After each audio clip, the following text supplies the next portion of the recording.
T. Narasipura ವಿಧಾನಸಭಾ ಕ್ಷೇತ್ರವನ್ನು ಮಾದರಿ ಕ್ಷೇತ್ರವನ್ನಾಗಿಸುವ ಸಂಕಲ್ಪದೊಂದಿಗೆ ಸುನಿಲ್ ಬೋಸ್ ಅವರು ಅಭಿವೃದ್ಧಿ ಕಾಮಗಾರಿಗಳಿಗೆ ಚಾಲನೆ ನೀಡಿದರು. ಚಾಮರಾಜನಗರ ಲೋಕಸಭಾ ಕ್ಷೇತ್ರದ ಸಂಸದರು ಹಾಗೂ ಹಿರಿಯ ನಾಯಕ ಎಚ್. ಸಿ. ಮಹದೇವಪ್ಪ ಅವರ ಸುಪುತ್ರರೂ ಆದ ಸುನಿಲ್ ಬೋಸ್ ಅವರು ತಾಲೂಕಿನ ವಿವಿಧ ಗ್ರಾಮಗಳಲ್ಲಿ ಸುಮಾರು 4.5 ಕೋಟಿ ರೂಪಾಯಿ ವೆಚ್ಚದ ರಸ್ತೆ ಚರಂಡಿ ಮತ್ತು ಸಮುದಾಯ ಭವನಗಳ ಅಭಿವೃದ್ಧಿ ಕಾರ್ಯಗಳಿಗೆ ಗುದ್ದಲಿ ಪೂಜೆ ನೆರವೇರಿಸಿ ಮಾತನಾಡಿದರು. ಟಿ. ನರಸೀಪುರ ವಿಧಾನಸಭಾ ಕ್ಷೇತ್ರವನ್ನು ಮಾದರಿ ಕ್ಷೇತ್ರವನ್ನಾಗಿಸುವುದು ನನ್ನ ಹಾಗೂ ನನ್ನ ತಂದೆಯ ಕನಸಾಗಿದೆ. ಈ ನಿಟ್ಟಿನಲ್ಲಿ ಸಮಗ್ರ ಅಭಿವೃದ್ಧಿ ಕಾರ್ಯಕ್ರಮವನ್ನು ಕೈಗೊಳ್ಳಲಾಗಿದೆ ಎಂದು ತಿಳಿಸಿದರು. ಕ್ಷೇತ್ರದ ಜನತೆ 40 ವರ್ಷಗಳಿಂದ ನನ್ನ ತಂದೆ ಮಹದೇವಪ್ಪ ಅವರಿಗೆ ರಾಜಕೀಯವಾಗಿ ಆಶೀರ್ವಾದ ನೀಡುತ್ತಿದ್ದಾರೆ. ಅದೇ ವಿಶ್ವಾಸದಿಂದ ನನ್ನನ್ನು ಸಂಸದರನ್ನಾಗಿ ಮಾಡಿದ್ದಾರೆ.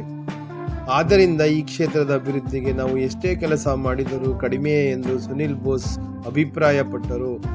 ಅಭಿವೃದ್ಧಿ ವಿಚಾರದಲ್ಲಿ ಎಲ್ಲ ಗ್ರಾಮಗಳಿಗೆ ಸಮಾನ ಅನುದಾನ ಹಂಚಿಕೆ ಮಾಡಲಾಗುತ್ತಿದೆ. ಜಿಲ್ಲಾ ಪಂಚಾಯತ್ ವತಿಯಿಂದ ಎಸ್ಪಿ ಕಾಲೋನಿ RDPR ಯೋಜನೆಯಡಿ 55 ಲಕ್ಷ ರೂಪಾಯಿ, ಸಾಮಾನ್ಯ ವರ್ಗದ ಕಾಲೋನಿಗಳಿಗೆ 1.95 ಕೋಟಿ ರೂಪಾಯಿ ಹಾಗೂ ಲೋಕೋಪಯೋಗಿ ಇಲಾಖೆಯಿಂದ ಚವಳ್ಳಿ ಮತ್ತು ಅಮ್ಮಜ್ಜಿಕಟ್ಟೆ ಗ್ರಾಮಗಳ ರಸ್ತೆ ಅಭಿವೃದ್ಧಿಗೆ ಅನುದಾನ ಒದಗಿಸಲಾಗಿದೆ.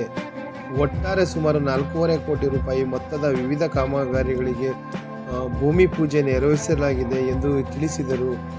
ಇದೇ ವೇಳೆ ಮರಡಿಪುರ ಗ್ರಾಮದಲ್ಲಿ 22 ಲಕ್ಷ ರೂಪಾಯಿ ವೆಚ್ಚದಲ್ಲಿ ಬಾಬು ಜಗಜೀವನ್ ರಾಮ್ ರಸ್ತೆ ಅಭಿವೃದ್ಧಿ ಹಾಗೂ CB ಹುಂಡಿ ಗ್ರಾಮದಲ್ಲಿ 10 ಲಕ್ಷ ರೂಪಾಯಿ ವೆಚ್ಚದಲ್ಲಿ ನಿರ್ಮಾಣವಾಗುವ ಬಸವ ಭವನ ಕಾಮಗಾರಿಗೂ ಸಂಸದರು ಪೂಜೆ ನೆರವೇರಿಸಿದರು. ಮುಂದಿನ ದಿನಗಳಲ್ಲಿ ಇನ್ನಷ್ಟು ಅನುದಾನ ತಂದು ಕ್ಷೇತ್ರವನ್ನು ಸಮಗ್ರವಾಗಿ ಅಭಿವೃದ್ಧಿಪಡಿಸಿ ನಿಜವಾದ ಮಾದರಿ ಕ್ಷೇತ್ರವನ್ನಾಗಿ ಮಾಡುವುದು ಎಂದು ಸಂಸದ ಸುನಿಲ್ ಬೋಸ್ ಭರವಸೆ ನೀಡಿದರು.